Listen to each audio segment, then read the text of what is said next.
case briefs, and so much more. LSData's got what you're looking for. In the 1996 case of Kescoli v. Babbitt, heard by the United States Court of Appeals for the Ninth Circuit, Maxine Kescoli, a member of the Navajo Nation, challenged a controversial condition of a coal mining operation permit at the Kayenta, Black Mesa mining complex. Peabody Western Coal Company, under lease agreements with the Navajo Nation and Hopi tribe, conducted the operations. The United States Department of the Interior Office of Surface Mining had initially issued the permit, which contained special conditions designed to ensure compliance with federal laws. Kescoli protested a later modification to these conditions, insisting it left sacred burial sites inadequately protected. When the Administrative Law Judge and the Interior Board of Land Appeals approved the conditions modification, Kescoli launched a legal action in the district court. The court, however, dismissed the case, pointing out that the Navajo Nation, Hopi tribe, and Peabody were necessary parties.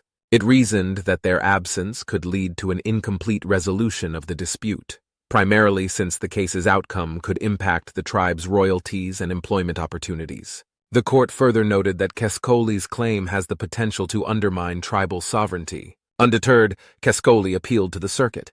As the renewal permit replaced the original, the court had to first deal with the question of mootness. It determined that the appeal was still of consequence because the disputed special condition remained in force.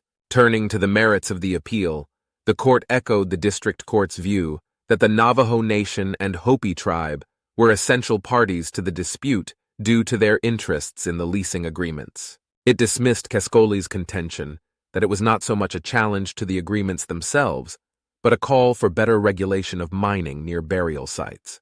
The public rights exception to the rule requiring all necessary parties to be present could not be invoked, the court declared. It observed that Kescoli's challenge was essentially a private dispute with the tribal leaders over burial site protection. Consequently, the court confirmed the district court's decision that the tribes could not feasibly join the action. It declared this measure necessary for preserving tribal sovereignty. This affirmation of the tribe's rights and the reaffirmation of their sovereignty was, in essence, the court's final word on the case. Case briefs, and so much more. LSData's got what you're looking for. Visit lsd.law, elevate your mind. Leave the stress of class.